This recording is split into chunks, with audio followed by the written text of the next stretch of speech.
Good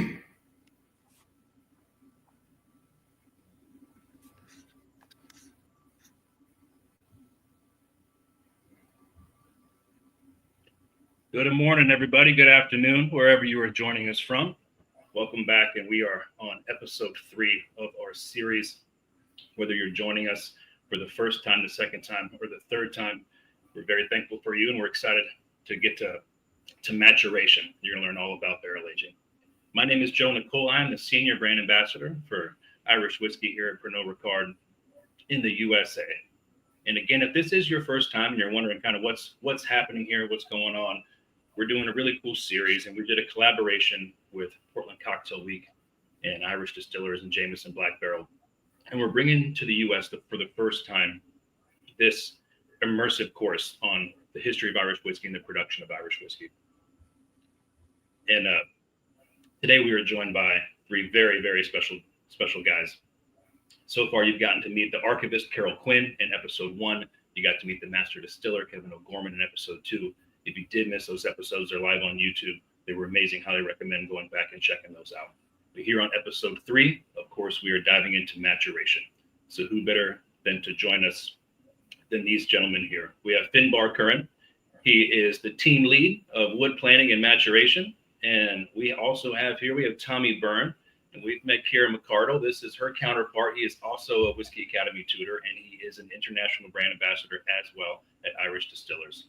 And in a little while, we're also going to be joined by an absolute legend. His name is Jared Buckley. He's been with the company for almost 50 years as a 5th-generation Master Cooper. We're very, very fortunate to have him join us today. And we're going to do a little live demonstration as well. So you guys know the drill. Before we get into this, we got to ask you a couple of things, right? We're going to ask you to like us on Facebook. Can you subscribe to the YouTube channel? Follow us all on Instagram. And also, of course, for the 50 students in the cohort, make sure you comment. Make sure you ask some questions. That's how we're keeping track of attendance. And so this is where we get started, guys. I'm going to turn it over to Tommy and Finbar, and we're going to dive into maturation. Cheers, fellas. Great. Thanks, Joe, for the introduction. Yeah, so hi, guys. So as Joe said, I'm Tommy. I'm a tutor here at the Irish Whiskey Academy and International Whiskey Ambassador for Irish Distillers. So I've been with the company like 9 years. So yeah, great to be able to do these kind of classes and connect with people all over the world. So really looking forward to the session.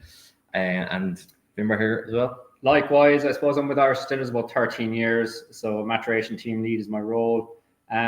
For the context, everything to do with barrels, I'd look after between myself and my team.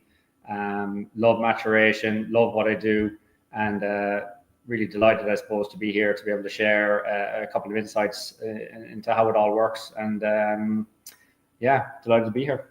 Yeah. Cool. Okay, well, we'll get started then. So we are going to talk through some slides as we go through. And again, if you guys have any questions, there's definitely going to be lots of time at the end for any questions you have related to wood.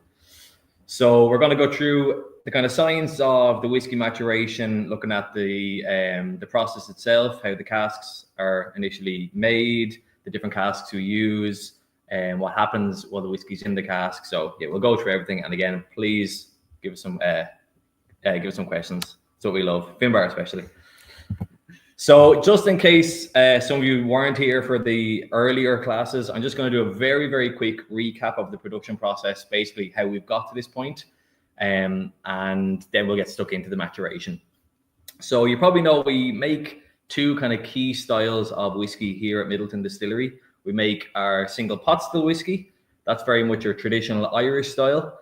So it's produced from barley and malted barley. You can kind of see the process map here on the screen, hopefully. So barley and malted barley, and barley in its raw form being kind of a unique ingredient in the process.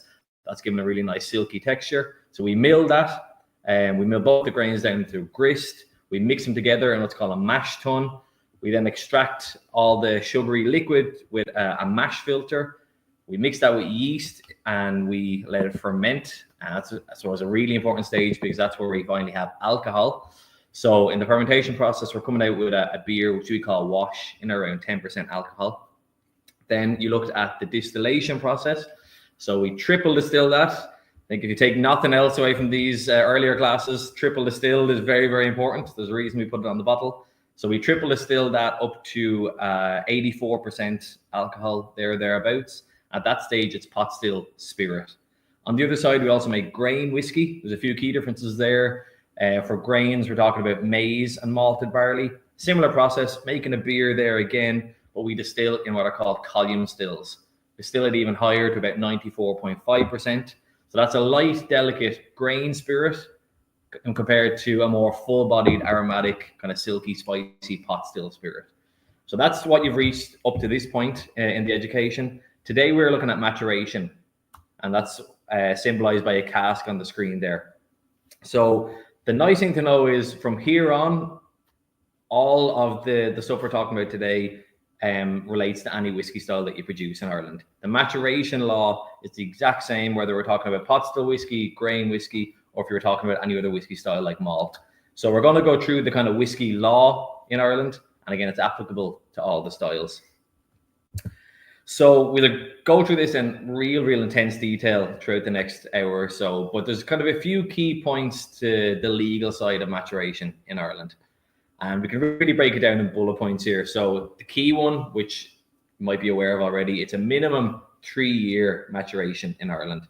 So generally, like any big whiskey producing nation will have an equivalent law.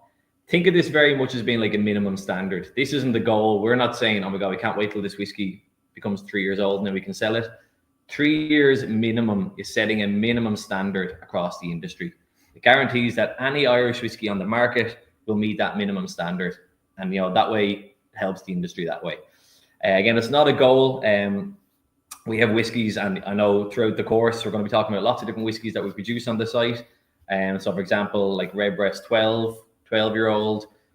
We have whiskies right the way up to the oldest we've sold. It's about 2 months ago now. It was released. It's a 50-year-old whiskey, 50. And we have whiskies from what was cast in the last few weeks, almost up to that age as well. So we have a huge amount of stock in the warehouse that we'll be talking about at all various ages. And then when we talk about the blending, we'll talk about how we mix those different ages together. So it's a minimum 3-year maturation. Second point there, that must take place in a wooden cask such as oak. So again, wood is a key element here because the wood that the cask is constructed from is going to be a key flavour driver. Now, what's unique about the law in Ireland is that our law just kind of suggests oak as a wood we could use. Whereas if you're talking about say a Scotch single malt or an American bourbon, oak is actually a legal requirement there. For the Irish whiskey, it's just a wooden cask. And we see that very, very much as, I suppose, a competitive advantage. We're not restricted to oak. Finbar is going to go into this a little bit later on in a lot of detail, but we've done huge amounts of experimentation with non-oak casks. So you can see a few named there in the slide, chestnut, cherry, acacia. We've done a lot of world firsts with non-oak casks simply because, not many other whiskey producing countries can use them. So yeah, you're going to get a lot of information on that kind of stuff. Really, really cool. That's all about the innovation. But when it comes to the day-to-day stuff, 99% of what we use, it is oak casks. That is kind of the worldwide industry standard. There is a key problem for us in Ireland when it comes to that. And it's the same problem, I suppose, for Scottish distilleries as well, is that we don't really have commercial oak in the required scale in Ireland. So we actually have to import essentially all the casks that we use nowadays. And we're going to look at these in a lot of detail as well. But you can see the two main types there. So most casks we use are imported from the States. I'm sure you guys will be pretty familiar with these. These are your ex-bourbon barrels coming in from the States. We're going to look at those in a lot of detail. Second biggest source then will be from Spain. That's in the form of sherry butts. And there's a whole plethora of other casks that will have a kind of a brief mention of some of them as we go through today. But that's essentially the law in a nutshell. It's a 3-year maturation in a wooden cask such as oak. So we can use any oak cask, any wooden cask. The only limitation there is that it can't be bigger than 700 litres. And the reason for that being, you want to have control over the wood interaction. If you had a 10,000 litre wooden vat, you wouldn't get enough liquid interaction with the wood. Again, it's about setting these minimum standards. So wooden cask, no larger than 700 litres and minimum 3-year maturation. That's it in a nutshell. But now we're going to go deep dive, and Finbar is going to start right at the start of how we get these casks. So, excellent. Thanks, Tommy. Okay, this is a great slide. It's I suppose there's a lot of talking around the whole thing, I suppose, from when you're taking it from forest all the way to barrel. So obviously, first step, it starts with the landowner. First thing to say, I suppose, it's really important that a landowner is active in their kind of forestry management. When you look at the logs that are required to make an oak barrel, you're basically looking at grade 1 coopering grade oak. So what that means, I suppose, is when you walk into a forest, you're looking for a wide trunk that goes straight for a good number of meters. If you have branches at low level, that's going to cause a problem. When you look at barrels, there's no knots in them, because obviously a knot will be porous and you'll have leakage of the spirit. That's a definite no-no. So when we're looking for, I suppose, quality grade 1 oak, you're looking at, I suppose, oak that ideally has been managed throughout the decades. And when we talk about an age of an oak tree, you could be talking 100 years plus. It varies. I mean, scientifically, they say that you could probably grow an oak tree in 60 years with the right conditions. But typically, on average, it's over 100 years, the oak that are used for making barrels. So really important, the landowner is actively managing. There's certain forestry management traits you can apply and skills you can apply to ensure that you're going to get the best quality oak going forward. And obviously, you know, the better quality oak, the more money they can make off that sale down the line. Obviously, as well, I suppose it's kind of a generational thing. We worked with some great partners around the world who, you know, it's been in the family for a number of generations, and I suppose their kids and their kids' kids are the ones that are benefiting, which is fantastic. So the way it normally would work, I suppose a landowner would carry out a felling. Now, they might do that directly themselves. They might also get a logger on site who might look to procure those logs from them. When those logs are felled, they're brought to a stave mill. So it's important to differentiate a sawmill from a stave mill. Stave mill is predominantly set up to process staves, and I suppose the mechanization around that is different from a standard sawmill, where normally it'd be plain sawn. With a stave mill, it's designed so that you can quarter saw an oak log. What I'll do is I'll skip on to the next one here just to talk through it. So basically, you have a cross section there on the right of what a log looks like. And you can see kind of the center section is heartwood. On the outside of that log is sapwood.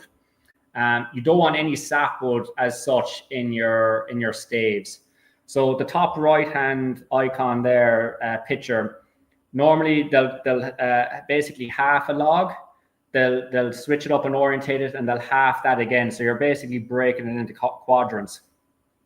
You can see then the cut lines of how they would process that quadrant. They take kind of a big stave, slightly smaller. So that's why when you look at a barrel, you know, typically it's about 33 to 37 staves in a barrel, and you'll see that they're all different sizes. So when you apply that to kind of, I suppose, the cross section there, you can see this is why you're getting different sizes of staves out of that log. And the idea, I suppose, is you're trying to maximize the wood that you can get from that log.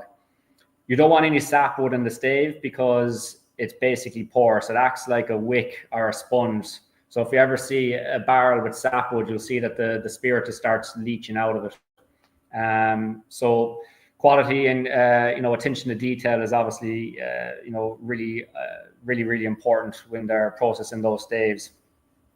The other side of it, I suppose, the reason why they quarter saw, one of the reasons is oak has a component in it called tylosis. The best way to explain it, if you look at the picture there with sapwood, you can see basically what the sapwood is it's kind of like channels that run from the roots all the way to the leaves. And this is how water, nutrients are transferred from the ground to the leaves. So when your oak tree is getting bigger, what happens is that sapwood is pushed out. And what happens then is it becomes more heartwood, and that's what we're looking for when you're trying to get your staves from that. The reason a heartwood's so beneficial is because that sapwood that would have had channels up going vertically up through the tree previously, when it becomes heartwood, the tylosis actually closes those channels. So it gets a lot more dense, and it basically closes up any potential channels up and down the tree. And that's obviously the critical component, I suppose, when you're making an oak barrel. Tylosis is what helps that oak become watertight. It's kind of a natural component in the wood that you don't necessarily have in other wood types. So there's no reason, I suppose it's the perfect reason, as Tommy says, why probably 99.9% of the barrels used for bourbon, for scotch, for Irish whiskey, for other spirits, wines, are oak. It just works really, really well. And it's just, it helps, I suppose, maintain that spirit in that barrel for much longer. Just going back here again. So typically when an oak, when a log is felled, moisture content is probably around that 50% mark. So it's a high moisture content. When that log goes to the stave mill, they're cut into staves. So you can see the picture there where the lady's inspecting the staves. That's basically what you're getting out of that log. The whole reason, I suppose, why you want to process those into staves is so it can move on to the next stage, which is can be termed as a pre-season of the wood, or seasoning of the wood. And then really, I suppose, you have two different types, right? You have your Quercus alba, which is your American oak, and you have your European oak, which is Quercus petraea, Quercus robur. And the compositions of those wood types mean that the seasoning of those woods needs to be slightly different. So an American oak, it's lower in this compound called tannins. Tannins gives a kind of an astringency to the spirit. The fact that American oak is lower in tannins, it can dry a bit more rapidly through a kiln.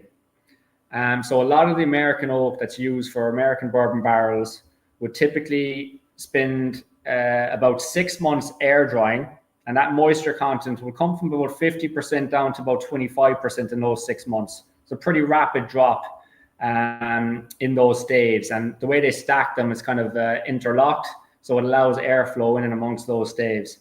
So you get a nice rapid drop in the moisture content in those first 6 months. Once it's about 25%, you can put it into a kiln, and over the space of about 6 weeks, you can bring that down to about 12%. So that's the American oak, and that's where you want to try and get it down to. It's around that 12% mark where they're going to make an American oak barrel. If you look at the European oak, it actually air dries for 2 years, 2 to 3 years. We have a product there for the T5s, Transae 5-year air dried oak. It actually takes 5 years to air dry. So depending on different types of characteristics that we want to try and get out of those barrels, the drying period can change. There's a lot of other things that happens within those drying periods. There's kind of enzymic activity that breaks down the lignin in the wood, and that can help taste profiles and characteristics as well that comes through on the final barrel. The reason European oak is air dried for that 2 to 3 years is they're higher in tannins. So what you want to try and do is you need to try and wash those tannins out. So if I ever pay a visit to Coopers down the south of Spain in Jerez, who make our big Oloroso cask, the 500-liter barrels, you'll see they'll have staves storing down in that location. You'll see there's a lot of brown, black stains just washed out, and it's basically the rainwater washing out those tannins. That helps to mitigate that kind of astringency and bitterness, and it's a really important element that's required for European oak prior to the manufacture of the cask. Basically, then those staves, when they're at the cooperage, once they get to an acceptable moisture content, on the European oak side, it might be around 14%. And believe it or not, going from like 25% to 14% can take 18 months. So you have initially you have a rapid drying from 50% to 25% over the first 6 months. Then typically you might only get 1% moisture content drop month on month for the next 18 months. So it's a much slower process. That's why in the American oak side, they'll put it through the kiln, and they can make that process a bit quicker. Then obviously those staves will be used to make a barrel. Ger will talk a bit about that in a few minutes. And then there's obviously other processes that are required when that barrel is being made, namely, toasting and charring. That's a really, really, really critical element, and is a huge contribution factor in terms of giving that final flavor to the whiskey. I'm all about the wood, so I always have the argument with the distillers in terms of where does all that flavor come from. I always like to argue that 60 to 80% of that flavor is coming from the wood. I know Ger is going to back me up on this one. Tommy, I'm not so sure. I won't argue. But look, I mean, it's just such a hugely important part of the whole process, and those toasting and charring temperatures is hugely important. And the way that toasting and charring is done, you can create a spicy barrel where you might have a lot of cinnamon, clove type notes coming through. You can create a sweet barrel, so you'll have a lot more vanilla, toffee, caramel type notes coming through. So there's a real science behind it all, and it's fascinating. And we have a lot of trials of all these different types of casks, and when we get to taste them, it's a lot of fun. So then the casks, I suppose, are sent to the a bourbon distillery or a seasoning bodega, winery, and the seasoning is carried out. I know I'm taking a lot of time on this slide, but it's really important, right? So then when the seasoning is done, again, that's a critical element. And I suppose just leaning in, in terms of kind of Black Barrel, it is the most, complicated blend we have. There's about 14 different parcels that go into it. I think production really give out to the blenders because it's very difficult. You're basically pulling barrels from all over the place, different warehouses, different cask types. It's a nightmare to produce, but it's well worth it. It's fantastic. Quality as well in our barrels, really, really important. So we're very conscious of quality. We'll ensure that we pick the casks. We get we work with one of our partnering cooperages that make those barrels, so we know the quality of the barrel before it goes to a seasoning location. We again then with the seasoning side of it, like when it comes to Oloroso sherry, we'll be on the ground every year. We'll be tasting the sherry. We'll make sure it's very consistent, because I suppose what we want to be able to deliver is a fantastic product every time. And a lot of that starts with the distillation process to ensure that's a refined process to make sure we have the same distillate coming through that keeps a consistent profile. Equally on the wood, it's hugely important that we have a consistent cask that would be seasoned and it's consistent, and we're going to make sure that we have that consistency coming through on the final product. Then after 2 to 3 years, that seasoning period is done. It could be many years on the bourbon side. It could be 2 to 3 years, typically on the wine sides and the port sides. That we get those barrels freshly emptied. We'll transport them then to Middleton, and as soon as they arrive, they'll get inspected by a cooper. Make sure they're perfect. They'll be nosed to make sure that there's that they transported well and nothing went wrong as part of the transportation process. And we'll take them in-house then and get them filled and away in one of our maturation warehouses. I touched on this slide already, I suppose. We mentioned about the quarter sawn, which is hugely important, and we talked about the kiln and air drying process, which is important based on which kind of oak you're using, if it's an American oak or if it's a European oak. Sustainably sourced timber, just to give it a quick mention, I could talk for hours on sustainability. I spend a lot of time on it. It's a huge passion project. All our casks that we're bringing in that we purchase directly as part of our seasoning program, we're all PFC certified, which is the program of endorsement for forestry certification. What that means, I suppose, is every every person or entity that touches that oak is certified. So meets a lot of requirements, like the landowner will be doing things ethically, ensuring they're controlling water on their lands, ensuring that there's kind of continuous cover forestry, ensuring they're doing things in the most biodiverse way, all the way to the stave mill to ensure that they're a certified party, the cooperage is certified, all the way to ourselves who are certified. So just a quick mention on the sustainability side of our wood supply. It's really, really important to us. Just a quick discussion here on the coopering side. Fortunately, as Joe mentioned earlier on, and Tommy, we have Ger Buckley, who's a fifth generation cooper. He's fantastic. Can't wait to see his segment. Without coopers, we don't have whiskey at the end of the day.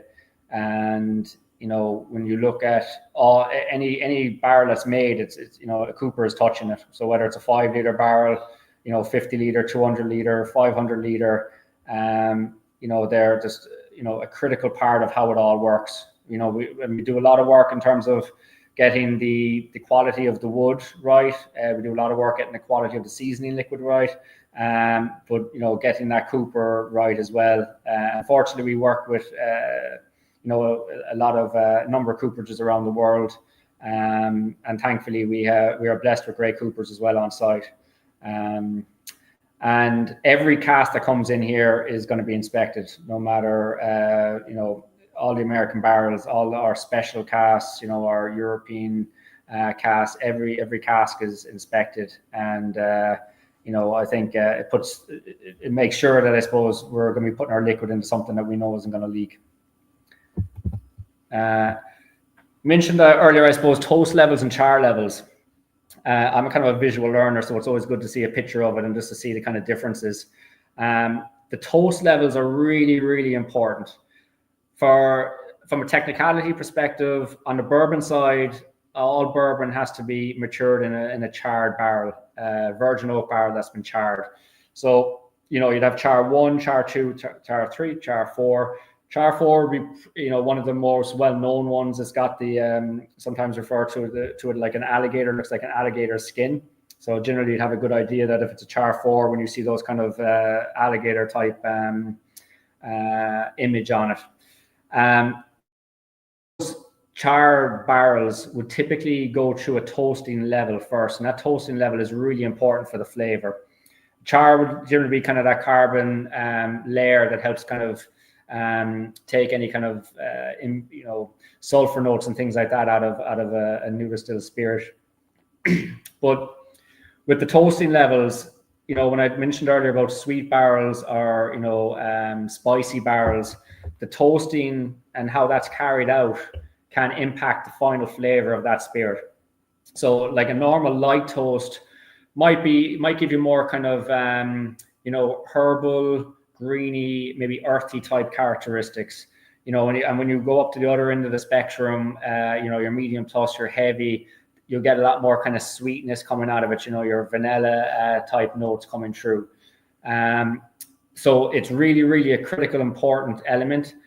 Basically, that heat process. There's this component in wood called lignin, and it's the degradation of the lignin by heat that helps bring out those kind of taste profile that we're looking for. The pictures there, top one is the kind of supplier, I suppose, that supplies all our Sherry Oloroso butts. So that's over in Spain in Jerez, Antonio Pérez Lobato. The bottom image there would have been taken in Kelvin Cooperage in Louisville, in Kentucky. And they do the supply of our black barrels, which are like an ex-bourbon barrel. But what we do is re-char them again to try and get extra sweetness, extra kind of butterscotch notes that you would, link with the final taste of black barrel. I think the next one then is a video. I want to try and cue that up.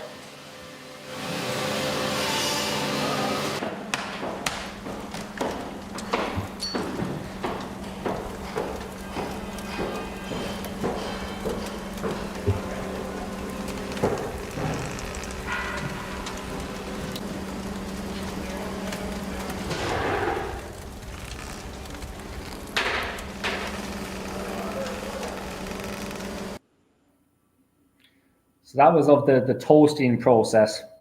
And we do have another video there, which we'll play in a moment for you, which will be the charring process.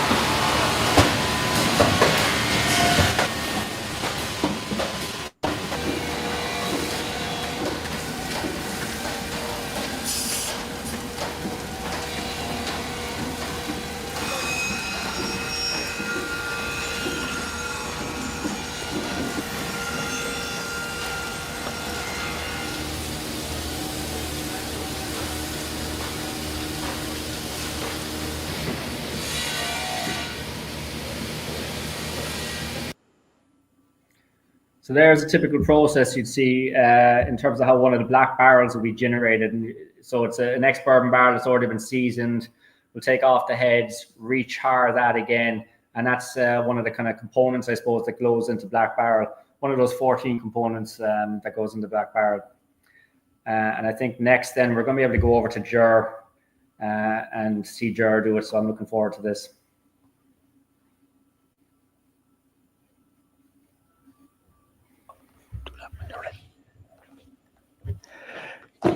Good afternoon. It's afternoon here in Ireland. You're very welcome to my cooperage.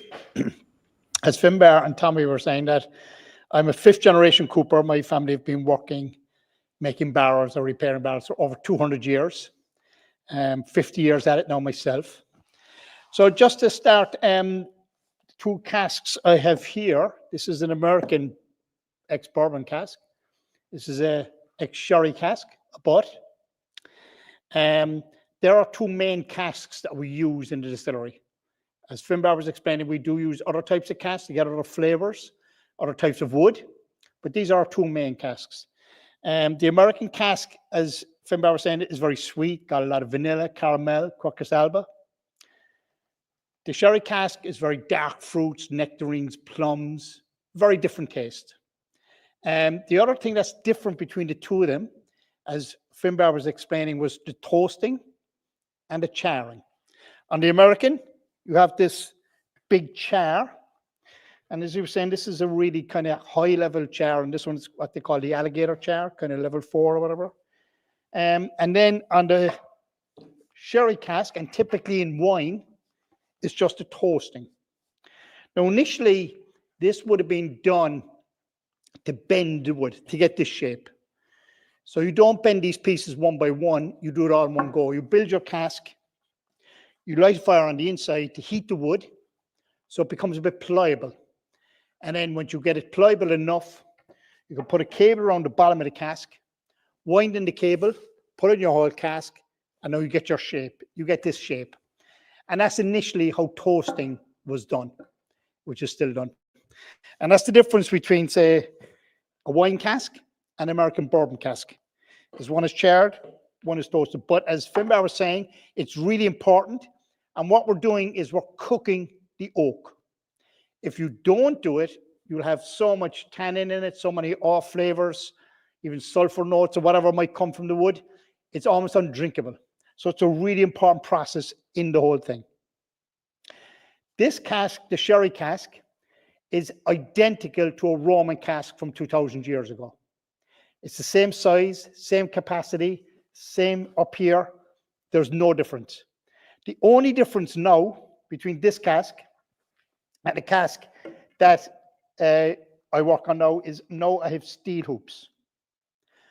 On the original cask with Rome, 2,000 years ago, you'd have had timber hoops, wood hoops, something like this. This from a wine cask.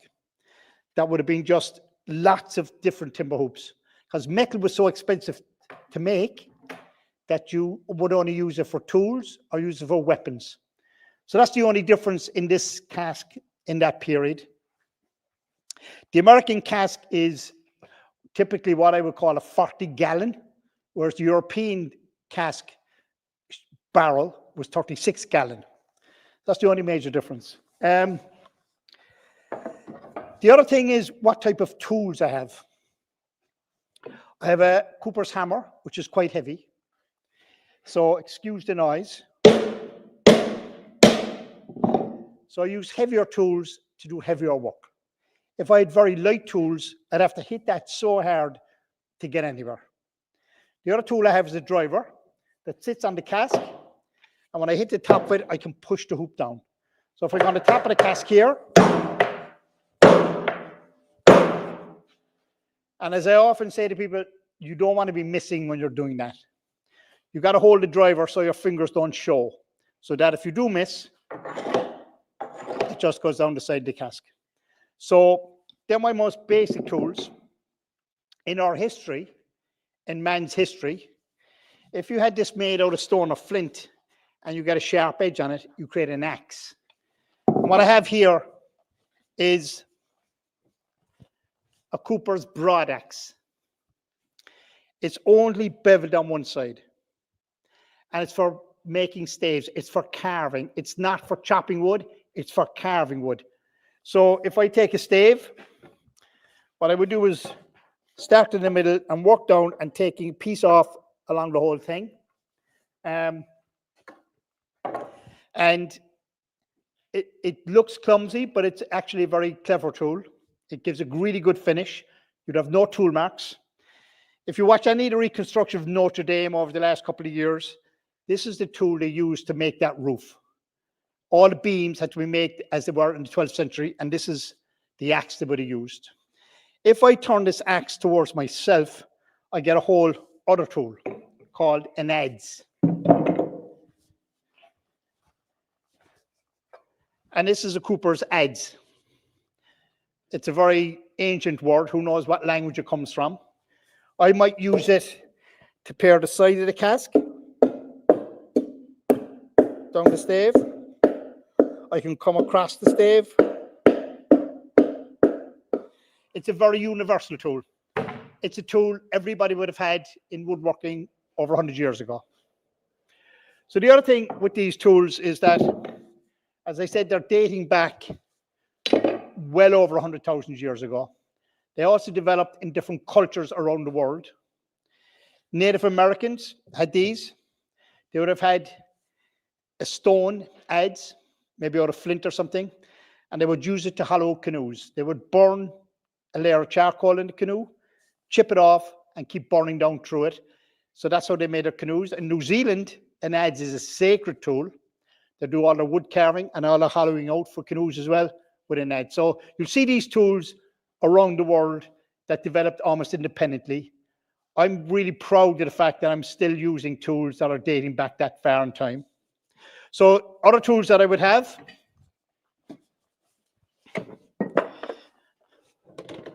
I would have a crows. So when the cooper first invented a tub, almost 4,500 years ago, he had 3 challenges. He probably had a hollowed out log as a vessel. How do I make more of those? So if I get individual pieces and I calculate the angle, I can do that through trial and error and get there. I form it into a circle, much like a log. How do I bind it? So by having it sloped out, that the more I push down the hoop, the tighter I can bind the whole thing. But the third challenge was, how now am I going to fit a lid that it doesn't leak? So by cutting a groove here with a tool not too dissimilar to this, that sits on the top of the cask and rides along it, cutting that groove. Anybody in woodworking would have been the first router developed 4,500 years ago.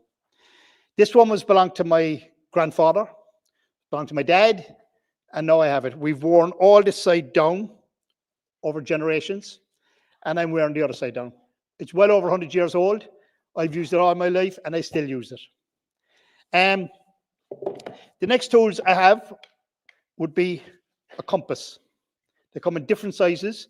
These are ones we make ourselves. Some people would have it dividers. We tended to make compasses. This is what I call the 40-gallon compass for the American barrel. So if we go around the inside of the cask 6 times, I can make it adjustments, make it bigger or smaller. I make a mark on the edge. When I come back to my mark, I want it to be exact. That will give me the exact circumference of my lid. This is the only measuring tool in coopering. Everything is by eye, and by hand and skill. Every mistake I make in making these casks or repairing these casks, it will leak. I cannot make mistakes. I won't be in business very long if all my casks, my barrels are leaking all the time. So they look very primitive. They look ancient, which they are, but they're still the tools we use today to repair mostly. We don't necessarily make every cask anymore because we ran out of oak in Ireland a long time ago. So what I'm going to do is show you how this barrel comes apart, okay, and how it's repaired. So I'm going to take off the hoops, and the first hoop off is the bulge hoop, what I call the bulge hoop. Down in Kentucky, Tennessee, they call it the bilge hoop, quarter hoop, cap hoop. Now that only matters to me as to what everything is called, so that I can explain to another cooper, oh, it's missing the quarter hoop, or something else is broken. So we know what we're talking about. Knock off the quarter hoop. I then can knock off the top hoop, take out the lid, and the lid is charred as well. I'm just going to stand it up for a second. I wish you were here to smell the aromas coming from this cask. It's quite dried out. There's no whiskey left in the wood, but it smells beautiful. So when people smell it for the first time, when they get into my cooperage here, the first thing they say is, that smells exactly like my whiskey. But I said, there's no whiskey smell from the cask. You're smelling oak. It's the oak we're trying to get into the whiskey. And the flavors you're smelling and you're tasting in the whiskey, depending on the age of the whiskey, as Finbar was saying. So say Jameson 21, 60 or 70% of the taste is from the oak. You're drinking oak. So at the start of the process, as Tommy would say, it's all about the distillate. And as time goes on, the distillate influence goes down and the oak influence comes up. And that's why we use different types of casks. We use different types of wood to get those flavors in our whiskey. So the next thing I'm going to do is take a piece out, a stave.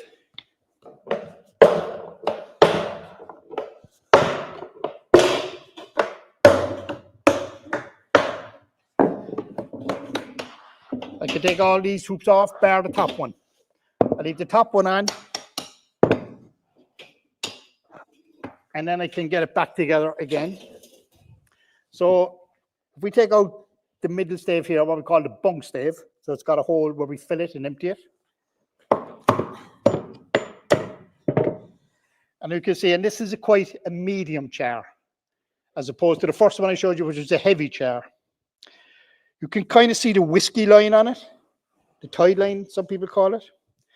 So twice a year, especially here in Ireland where we get good seasons, is that come spring, temperature starts to change, the whiskey heats up a bit. Now it doesn't get hot, it just changes temperature a bit and expands and goes more into the wood. And by doing that then, it increases the angel share. So in Ireland, the angel share is we lose 2% of the alcohol out through the wood per annum. On Jameson 18, say, we've lost about 42% of the cask at this stage. But the cask is interacting with its environment. The air is passing in and out all the time. So wherever you are, you might, if you're by the sea, if you're in a mountainous region, it will change, different flavors will appear. And then come fall again, when the cask starts to cool down again, it starts to come out of the wood a bit more. So it does kind of expand and contract with the seasons. It does interact. Sometimes you'll see some leaks on the cask. That's because it's changing. But this is, if this stave was broken, I'd go to my pile of staves, I'd get the same length, the same width, and then I can throw the whole thing in again. So I can throw that in there, put on the rest of my hoops, close the whole thing up. But if I was in Roman times and my cask is emptied and I want to ship my cask back to Italy And it was mainly Italian wine you had to buy in the empire. You couldn't be buying French or Spanish. There was an embargo. They wanted all the money going back to Italy. What the Romans came up with is if we dismantle this cask completely and bundle all the pieces, all the staves, bundle the lids, bundle the hoops, we'll get far more on a cart and on a ship. When it gets back to the winery, back to Italy, we can remake the cask. And when I started here first in the distillery, 50 odd years ago now, that's the way we used to get our casks in from the US, in shook form as a package. And that's what I'm going to do. I'm going to throw down the stave, the cask, and you'll see it go down. And then we can take away the lid. Now, even the lid can be repaired. It's just doweled, so that can all come apart. And then we can start to rebuild it. And what I have up here is a master hoop. This is the size of my barrel. If I was making a brand new barrel for the first time, this is the size of the cask. I know the length of the stave. I know this is the size. So if I'm making this one, I have a master hoop for that size. If I'm making a smaller cask, a firkin, or if I'm making a hogshead. So as an apprentice, I would make a set of master hoops for every size cask.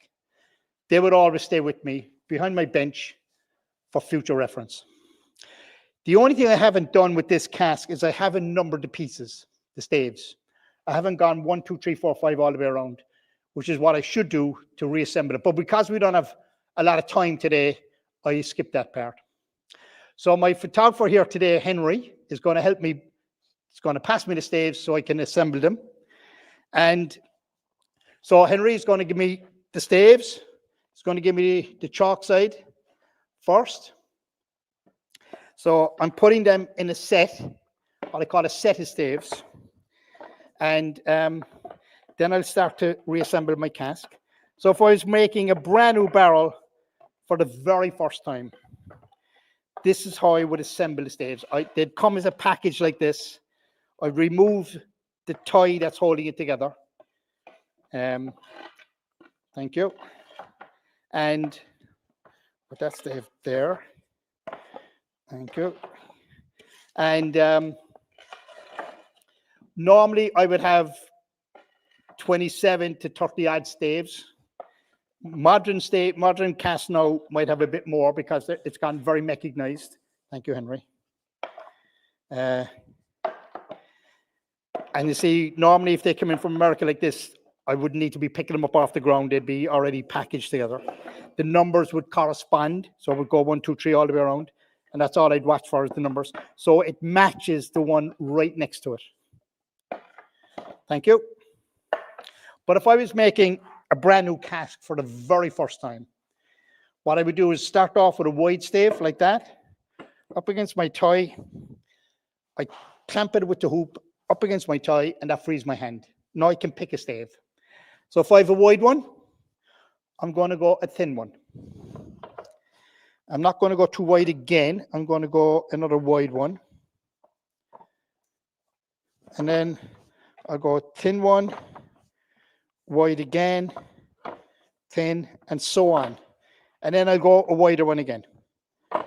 So if I put all these very wide ones together over here, I end up with a neg shape. I'll never get it round. So as I'm working, I'm trying to figure out which staves will work best together. You might say, well, if all the staves were exactly the same size like this one, I'll have a circle every time, no problem. The problem then is a narrow stave, I got to throw it away. I can't do that.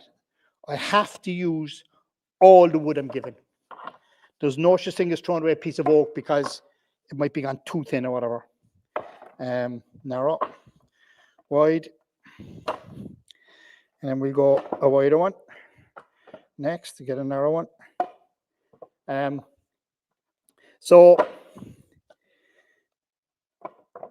you work all the way around. And when I started first, I would get 5 of these in the morning, starting at about 9 a.m. And by 10, I'd have the 5 done. Now, you could work as fast as you like as a cooper. And sometimes you worked in cooperages that the more you produced, the more pay you got. But you had to do quality work. You couldn't be just churning out barrels that are leaking all over the place. And what you had to do was you had to put a mark on your barrel that would signify you were the one that made it. So then if your work is poor, if it's leaking a lot, if you get a lot of leaks, you could be out of work. So they'll be telling you, slow down and do proper work, rather than just trying to get it done. But the better coopers, they could work fast and get it done. So the last couple now going from the outside.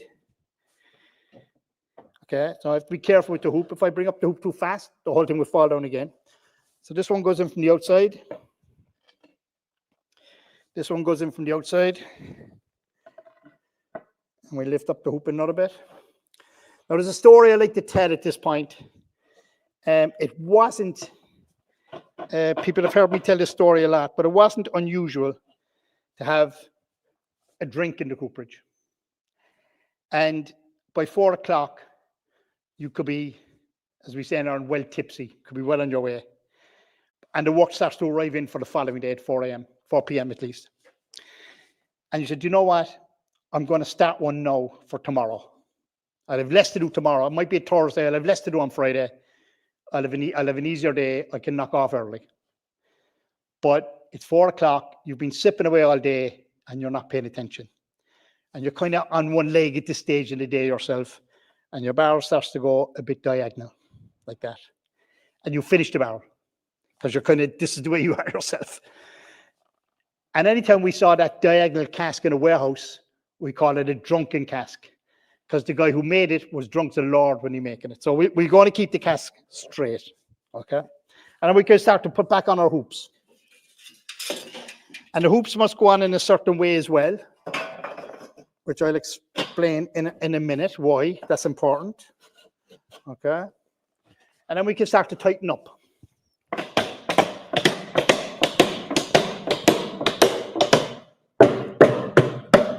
And we knock out our staves to get them all flat together.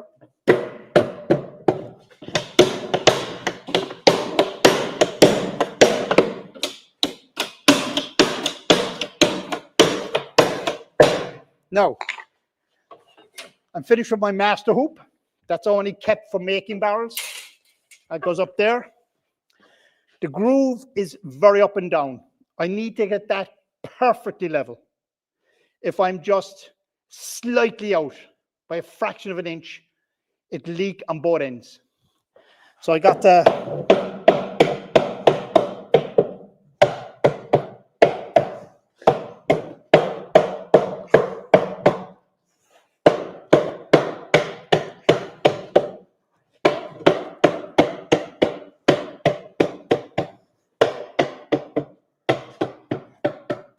tighten up again.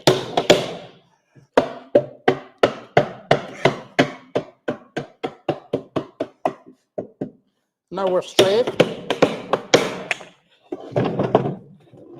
This is the front of your barrel where we have the bung stave, bung hole. The rivets always line up with the front, and that's important.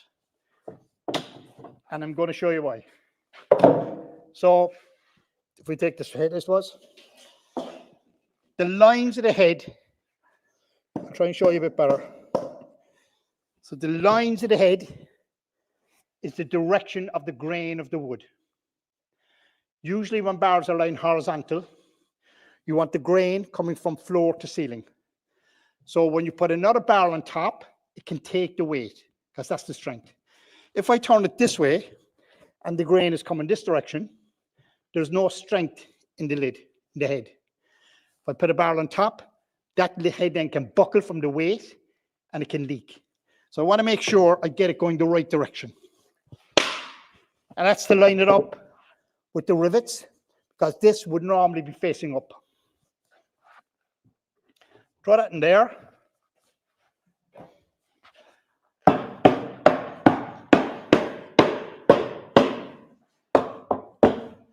The other thing I should do at this stage is get these rushes or reeds that are from a riverbank or a lake. This is going in all around here.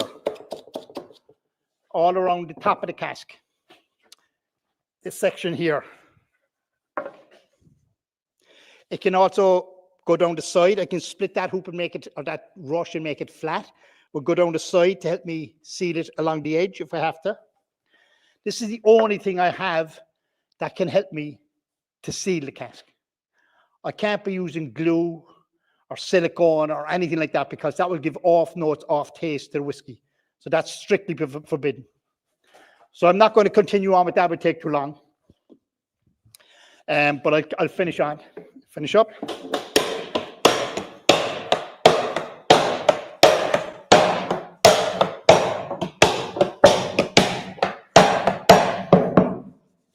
And then I can put on my top hoop or cap hoop. The rivets can be taken out on an anvil and made smaller if I have to. So I can make the hoops tighter. Line that up at the front.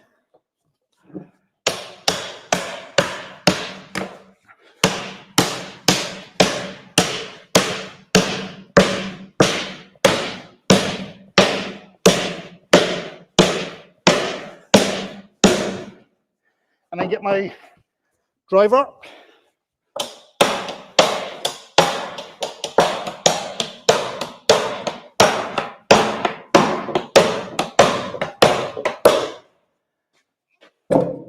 So normally we do wear ear protection and we do wear safety glasses. And then line up my rivets again at the front of the cask. And start to hit that down.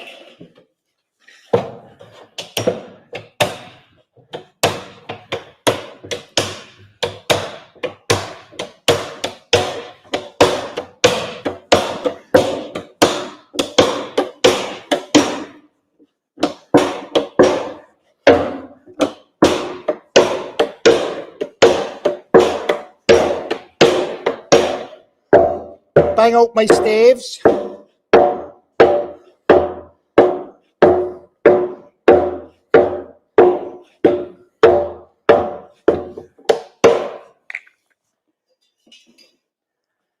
My next hoop.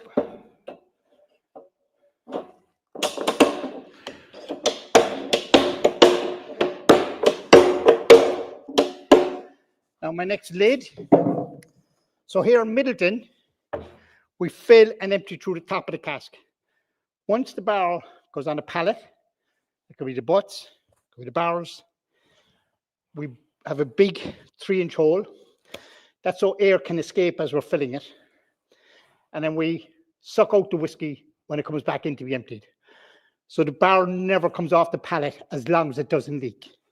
So that's very good for the barrel in that it's not getting rolled around and hitting things and hoops falling off. So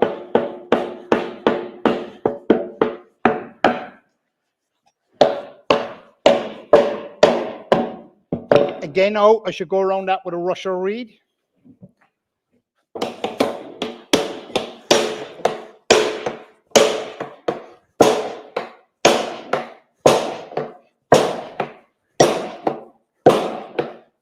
I remember it's the weight of the hammer is doing all the work for me. I'm just lifting it up and leaving the hammer do the work.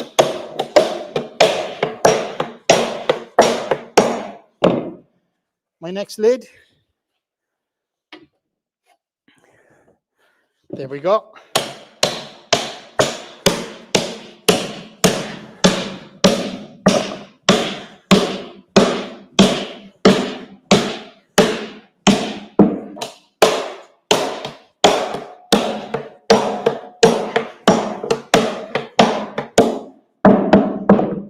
And it's back to square one. There's just one other thing I must do to that cask. And that's, as I said earlier, every cooper has a mark. And that tradition is going back 2,000 or 3,000 years. Coopers always mark their work. So it can be traced back to whoever did it. But also you're proud of your work in that you marked it. My mark is here. Put it opposite the bung stave. Now we know who did it. And my mark, probably my grandfather's sense of humor, is number 1. It's my grandfather's, my dad's, and it's mine. We've used it well over 120 odd years at this stage. So that's kind of a rough idea of what goes on the cooperage and how important the barrels are and the wood is and the oak. And then when you're all done that, the next thing is to taste it. At the end of the day, there's nothing better than to open up Jameson or Jameson Black Barrel. So sláinte. And thanks for watching. If you have any questions, please post them. If we don't get back to you today, we'll get back to you in the next couple of days. Sláinte.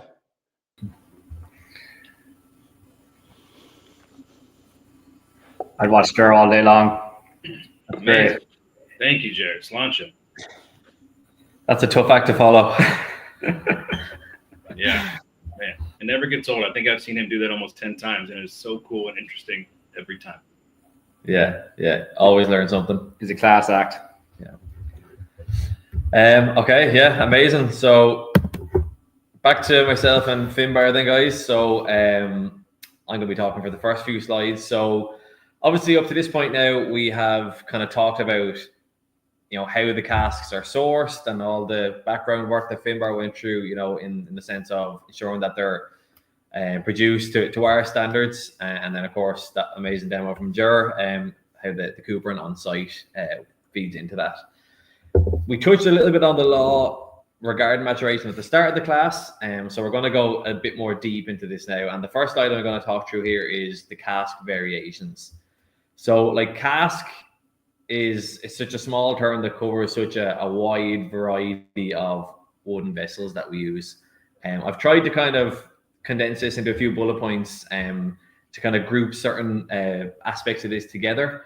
So like we can break the cask variations down by wood type, cask size, whether they're seasoned or not. And if they're not, maybe they might be refilled. So I'll go through each of these individually. We won't even mention the drunken cask. That's a section of its own, but we won't go there today. Jared's covered that. So if we start off the wood type. So like I touched on earlier on, we don't have to use oak in Ireland, which is so cool. It gives us such an advantage when it comes to innovation. So obviously the wood type that the cask is actually constructed from is going to be a massive flavor driver, and the flavor that, say, an American oak cask provides is going to be so much different compared to, let's say, an Amburana wood from South America is going to provide. So the wood type is going to be a massive flavor driver. And then, as we'll see in a few minutes, like even within a species, like, you might think, okay, well, yeah, an oak cask is all going to taste the same. It's not even like that.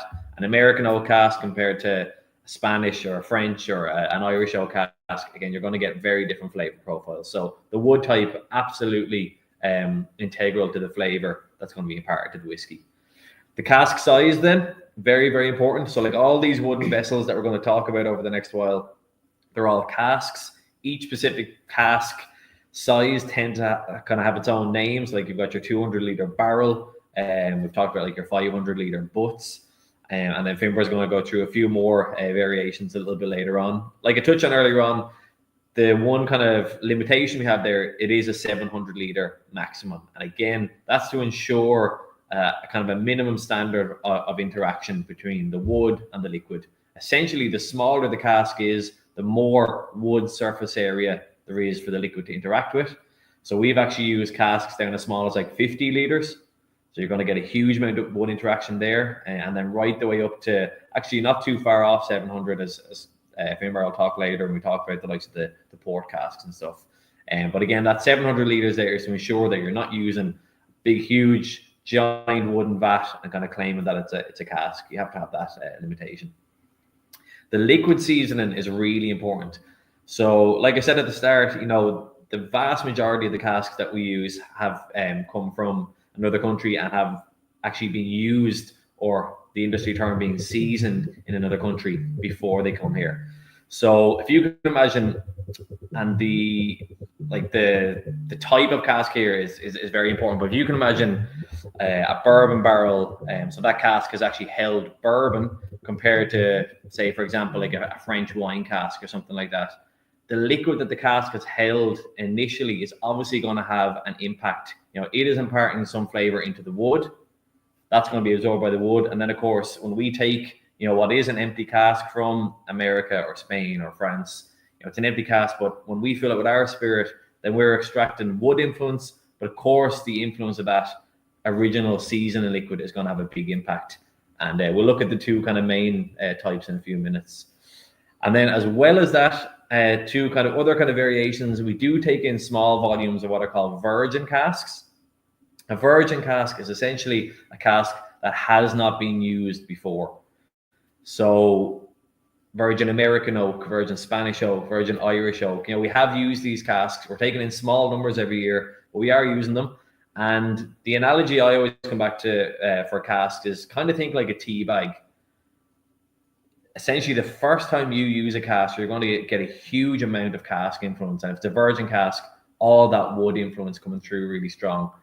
Then each subsequent use, you're going to get slightly less, it's going to be slightly drawn back. So we would call them subsequent uses, we're calling them refill casks. So generally, we use casks 3 times on the site here. And again, think that kind of tea bag analogy. Each time you use the cask, you're going to get a slight decrease in the wood influence. This is nothing related to the quality of the whiskey, though. That's a really important point that has to be made. Like a refill cask doesn't make like a lower standard whiskey than a virgin cask or a bourbon barrel or a sherry butt. It's nothing to do with quality. It's specifically about how much wood influence do we want the whiskey to have. And Jared touched on it in the demo there. Every single whiskey on site, it's going to be a balance of spirit or distillate character and wood character. It's always about a balance of those two. So like say a virgin cask, you are going to get a lot of wood character. With a refill cask, that'll be pared back a bit, but then that's allowing maybe the spirit character to shine through a bit more. And we're not really going to touch on it today, but in the subsequent classes, we'll go into the whole idea of the blending. That is really why a blender exists as a role in a distillery. The blender it's often compared to like the composer in an orchestra. It's their job to take all these various elements, and in our case, flavors and aromas, and blend or mix those perfectly and balance out the different flavor profiles. So that's where the blender's role comes in. You're supposed to announce a spoiler alert before you actually say the thing, just to... Sorry. Thanks, Finbar. Yeah. Spoiler alert, guys. You will be covering blending eventually. So yeah, that's the kind of the basic, I suppose, bullet points of the cask variations. But we're going to go into a few of them in a little bit more detail. And we've kind of touched on this, and Jared did mention this here. So American white oak. And like I said a few minutes ago, this is just a subspecies of oak. If you think of oak as being your general species, American white oak is a unique subspecies. So this is Quercus alba. That's a scientific name. So when we're talking about American white oak, it's a very specific subspecies. Clue is in the name. This is coming in from the United States of America. And as a species, it's quite unique. So it's going to have tight grain typically. So the actual grain of the wood is going to be quite tight. It's going to be quite dense wood. And even the geographic location of where it comes from in America will influence that. So if you can imagine, we're getting oak here from various forests across the states.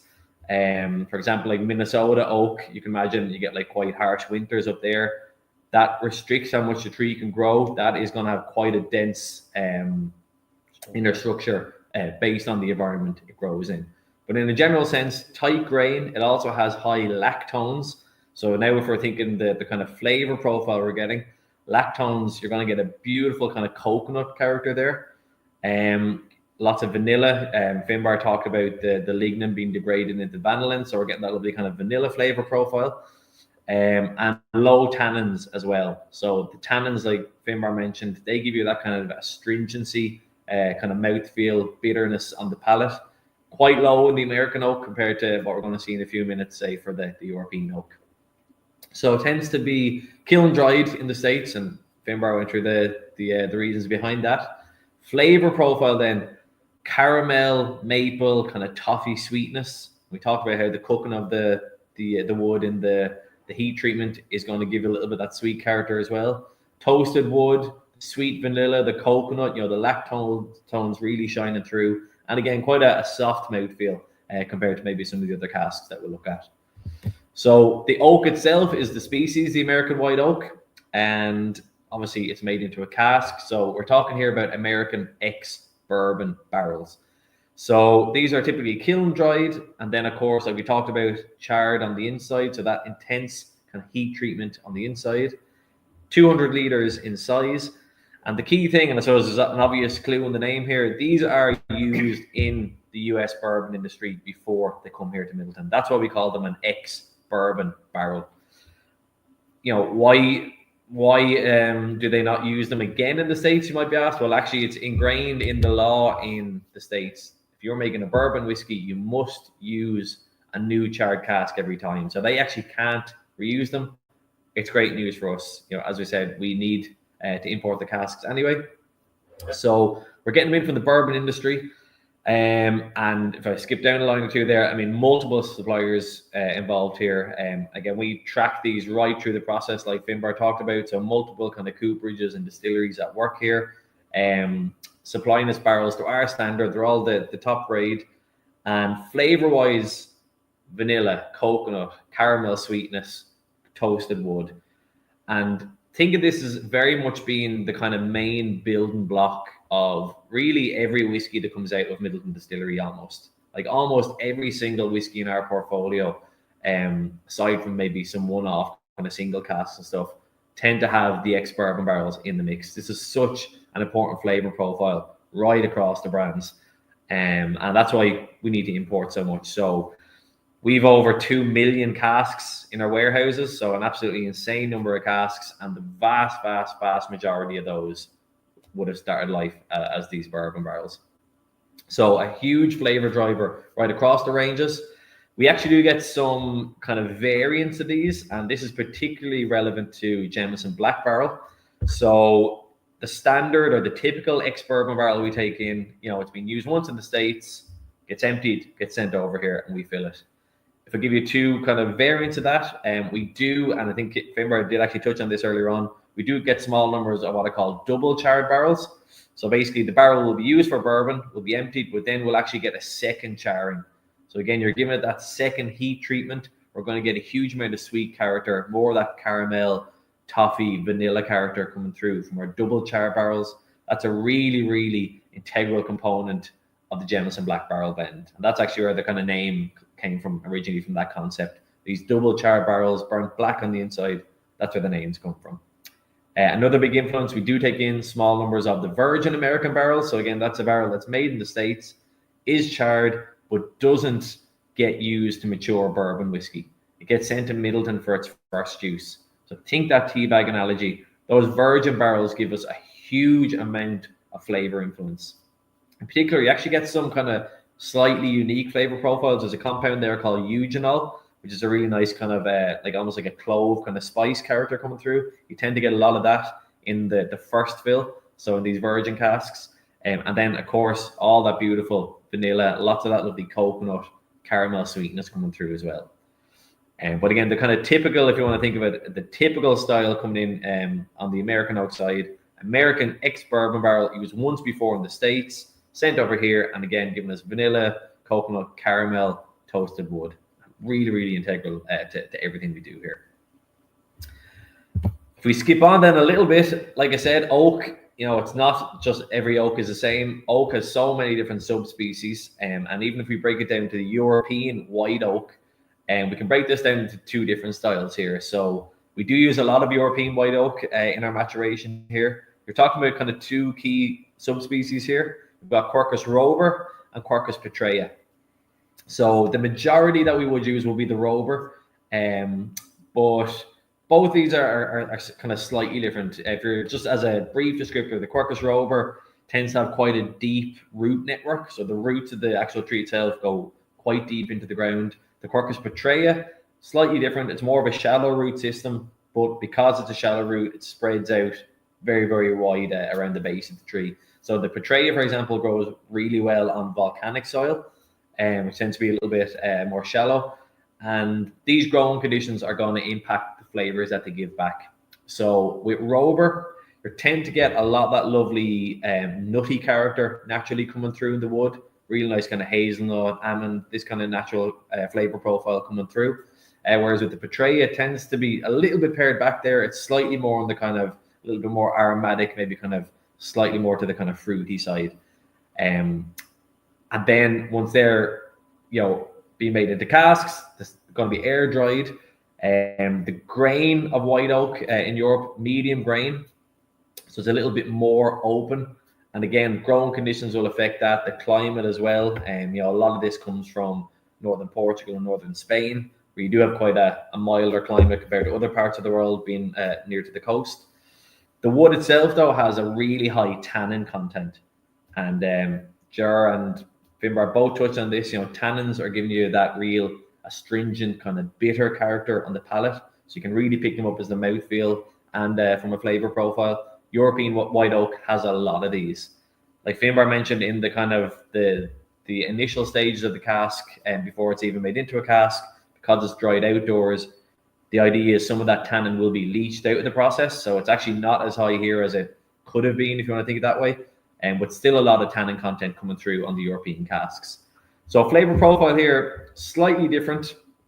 You are going to get some of that nice vanilla kind of character, but again, a lot of wood spice, so nutmeg, clove, maybe even a little bit of cinnamon, a lot of the nutty character, so almonds and walnuts, and you do get a nice chocolate, kind of often, so maybe kind of a dark chocolate character.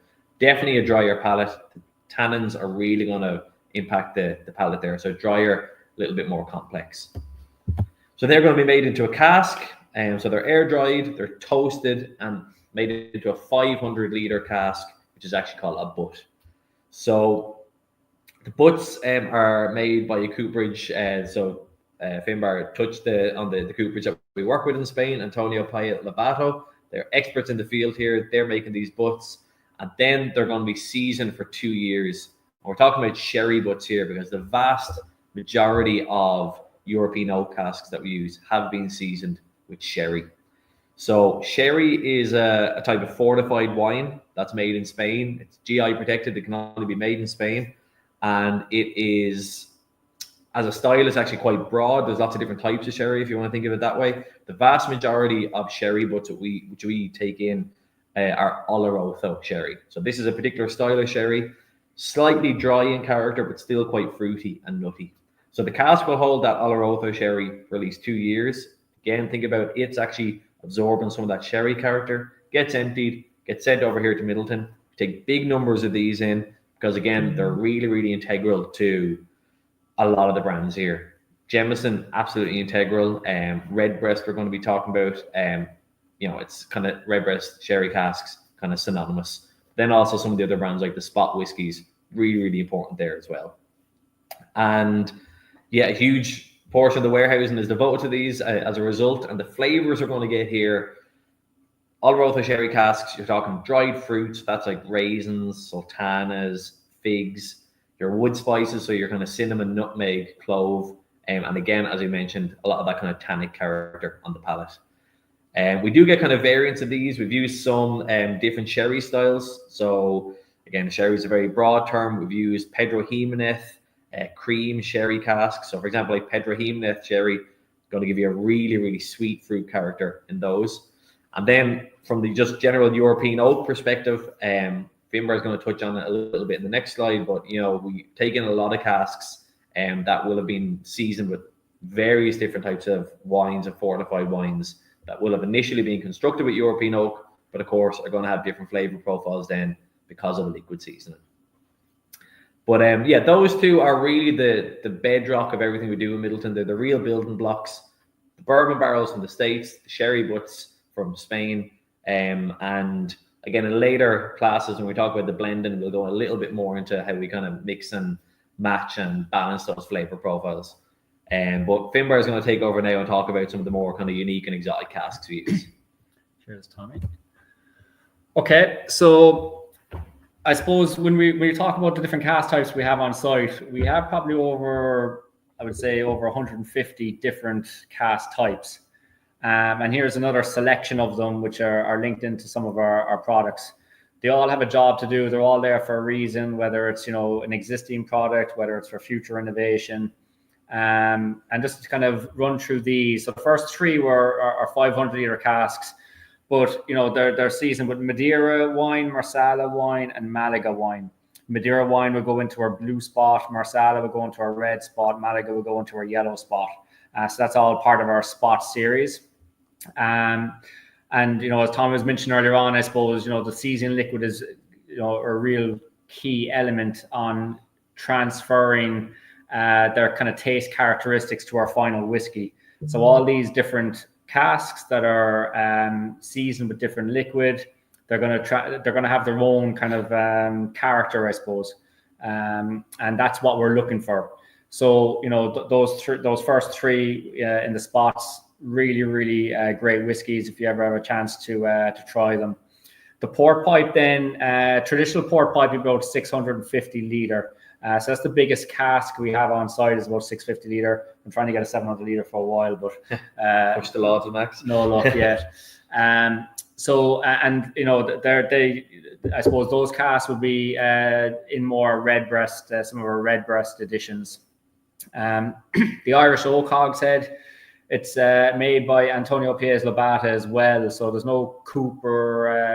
I suppose there's no active cooperage building barrels in Ireland. And we also have to send it to Spain for a stave mill. There's no stave mills in Ireland. But Irish Oak, something we're really proud of.